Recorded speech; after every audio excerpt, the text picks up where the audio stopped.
Hi friends, this is Sarvajan here. Welcome to my networking channel. Hope all are doing good. And today the topic I'm going to discuss about classification and marking on switches. The same way I can perform the layer 2 and layer 3 classification on switches also. So in this video I'm going to show layer 3 marking on switches. So layer 3 marking is nothing but a packet classification. So I can perform marking at layer 2 and layer 3. So layer 2 will classify using the class of service. So layer 2 marking done at the frame level using the class of service, and layer 3 marking done at the packet level using the type of service. So there are two marking we can done at layer 3. One is precedence and DSCP. So today we'll dig in deep into the DSCP marking. So precedence I already told the first 3 bits we call it as a precedence, and after that they have redefined this precedence into DSCP marking. So what we call it as a differentiated services code point. So this is a DSCP thing. So the first 6 bits identify the DSCP. So let us go further. So the default one is always for a best effort scenario. It is always forward on a best effort.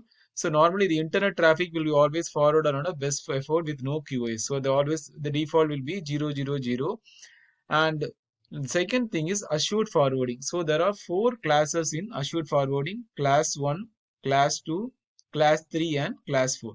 So class 1 AF1, AF11. So this first one indicates a class name, 001 is a class name, and the last one indicates a precedence level. So here the class is 1 and the precedence is 1. And the second way, the precedence is nothing but this we call it as a drop precedence. That means assume AF13 and AF11. So this will be having more drop precedence than this one. That means if the class is having AF13, so the packets are more likely to drop than this. So here the packet drops is more than this one. So this one packet drop is less comparatively compared to this. But AF13 packet drop is more because this is drop precedence is 3, right? So the class is here 1, but always compared to class, the highest one is preferred. That I already told. AF43 is always preferred compared to AF11. But comparatively, precedence is here is more, right? So in this case, AF41 is always better than AF13 because AF44 is highest class, and here the precedence drop precedence is less, right? Low. Drop precedence is low, and 2 means it is medium, and 3 means it is high. And what is EF? EF is an expedited forwarding. So in this expedited forwarding, there is no drop. It is always designated for a high priority traffic. So there is no drop in this EF, right? So that this class is always preferred. So class 0 is a default used for default forwarding. So that is used for a best effort scenario. So now let us go to the configuration and let us now configure the traffic marking on switches. So let us go to ESW1. So let us go to ESW1. And I already configured the interfaces. So let us configure a simple class name called ICMP. So class name, class map, let us make it as ICMP. And then what I'm going to do, let us create the protocol. Match protocol name is IC. So protocol name will make it as ICMP1. So let us give some other name. Match protocol, we have to give ICMP. Sorry, ICMP. Then after that, control set, then go to the configuration mode, policy map, right? Policy map, then we'll make it as police.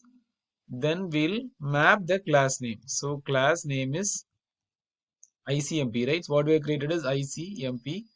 So then we'll set the marking, DSCP marking. So now you are understood about what is a DSCP is a differentiated services code point. The first 6 bits identify the DSCP. So it is done at the layer 3 packet level. So the first 3 bits identify the class 1 and the last 3 bits it is used for drop precedence. So higher classes preferred always compared to drop precedence, always the lowest one is better, right? So that's the thing you have to keep it in mind. Set DSCP, then I have to define the value. So let us make it as higher value. So let us make it as AF43. So always highest is preferred. So let us make it as EF. EF is always used for the expedited forwarding. So there is no drop in EF. So let us set DSCP EF, right? So now we have done it. After that, now we let us apply to the interface. Go to Fast Ethernet 1 by 1. So go to Fast Ethernet 1 by 1. Service policy input, let us make it as police, right? So now you're done with it. Now let us initiate the traffic. So before that, let us view the policy map. Show policy map, interface fast Ethernet 1/0. So there is no policy. It is fast Ethernet 1/1, right? So this is a policy map, fast Ethernet 1/1. So this interface I have created. So now you're able to see there is no packets. So there is no marking, right? Now let us initiate the traffic from host to this corresponding switch. So let us go to host and let us initiate the traffic. So ping 192. So ping 192.168.1.2. Let us make it as 30 packets. So it will start pinging continuously. So now let us view the thing. So now you can see, right, the packets marked as 7 and the protocol is ICMP and the class name is ICMP. So now it is assigned to the corresponding interface police, right? So there are three things you have to keep it in mind. First, you have to create the class map. So that is for traffic classification. Then policy map to define the level of service. Then after that, I have to define the marking, whether I'm going to do a layer 3 or a layer 2 marking. Even switch, I can do a layer 2 marking. So that I'm going to explain in another video. So the layer 2 marking always do a trust. Layer 2 trust marking what we called COS. That is a class of service. So this is a layer 3 marking. So we can perform either using the precedence value or a DSCP marking. So the precedence, the first 3 bits identify the precedence value, and DSCP, the first 6 bits identifies the DSCP marking value, right? So now we're able to see the packets marked as 30 and you are able to see the traffic flow. So this is the how we can configure the layer 3 marking, layer 3 classification and marking on our switches. So I hope you enjoy this video, and in the coming video I'm going to show how to perform a layer 2 marking, that is using the class of service. So also keep it in mind, class of service always work whenever I am enabling with the trunk, that is 802.1 Q encapsulation. If I'm enabling, then we can do this class of service marking, especially on the frames, right?